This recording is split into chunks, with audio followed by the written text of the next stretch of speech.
Sudarlun usaha peternakan puyuh Gadung Metuah yang dikelola Zulfikar 40 tahun merupakan percontohan proyek BPP Kota Juang dan Dinas Pertanian Biren berlokasi di Dusun Telaga, Desa Menasa, Tengku di Gadung.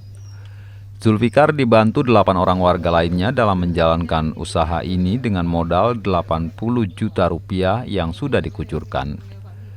Dalam pemasarannya, Zulfikar menjual anak puyuh usia 1 hingga 3 hari seharga Rp3.000 per ekor, sedangkan telur puyuh Rp300 per butir. Kepada serambinews.com, Zulfikar mengaku usaha ini ia pelajari dari lokasi peternakan puyuh di Sukabumi, Jawa Barat. Sempat gagal di tahun 2016, pada pertengahan tahun 2020, ia mulai mengembangkan usahanya dengan mendatangkan 2.000 anak puyuh dari target 15.000 ekor anak puyuh. Dalam kesempatan yang sama, Bupati Biren, Muzakar Agani, yang hadir di lokasi mengatakan pilot proyek ini harus menjadi contoh untuk masyarakat yang ingin meningkatkan pendapatan rumah tangga. Sama juga dengan ayam, seperti masyarakat keseharian.